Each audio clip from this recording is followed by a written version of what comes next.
generation says that they were the best generation and the children are hopeless and it's all over. I know that because I've read literature going back to ancient Rome. But I'm going to ask you something. If you go into the suburban subculture and you see white students wearing baseball caps turned backwards or pulled over their eyes, or you see them wearing oversized T-shirts, you see them wearing baggy jeans or shorts with dropped crotches that hang to the middle of their shin, and you see the parents go out and buy them this gangbanger outfit. They wear brightly colored shorts underneath the pants. They wear expensive name brand high tops.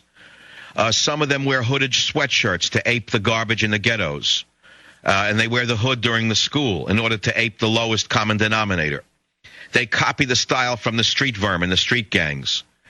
And that next is followed by the language of the street vermin. The language of the ghetto slime has now penetrated suburbia.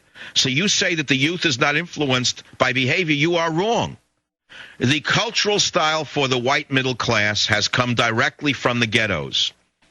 And you can look back and you can say that in the 60s, the children of the middle class threw away the gloves, the tweed, the sheath dresses, and they put on Levi's and work shirts and peacoats to pretend that they were blue-collar workers. Remember that?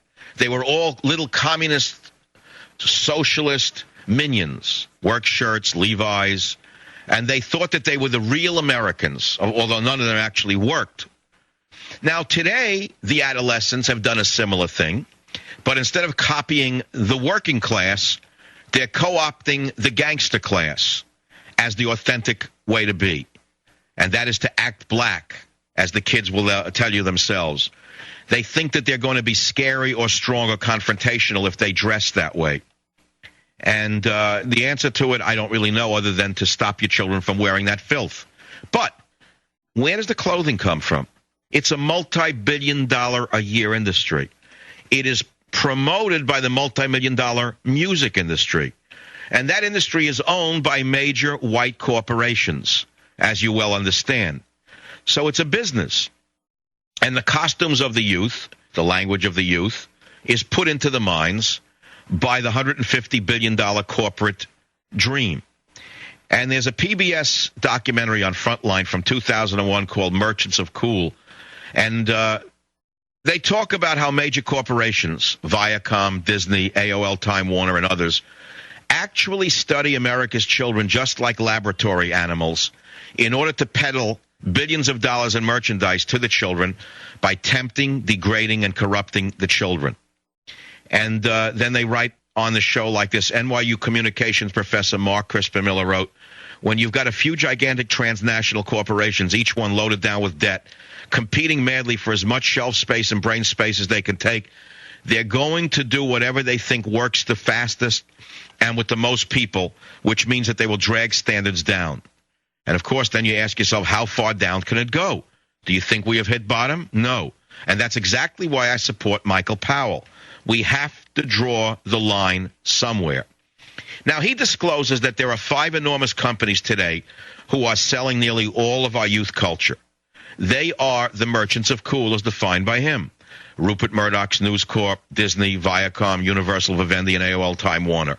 These big corporations, we learn, literally send spies to infiltrate young people's social settings to gather intelligence on what they can make the children buy next.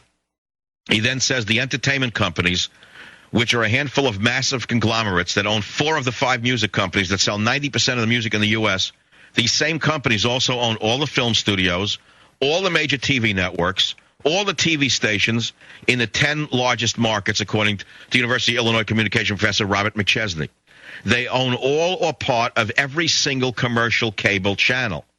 So we can next go to the next step and say, how do you stop this? Well, he says they look at the teen market as part of the massive empire that they're colonizing. He says you should look at it like the British Empire or the French Empire of the 19th century. Teens, he says, are like Africa. You know that's this range that they're going to take over, and their weaponry are films, music, books, CDs, internet access, clothing, amusement parks, sports teams. That's all this weaponry they have to make money off of this market. So what is the answer? Well, the first step is imposing a form of control over the filth in language. It's a very tepid step. The next step would be to break up the media monopolies. There's no question about it. The media monopolies are responsible for this. Now, whether you broke it up and it would produce anything different, I don't know. It could get worse. So the only alternative is to appeal to the leaders of these 5 families and say to them, you better control yourself because the people are going to control you otherwise, and try to force them to control themselves.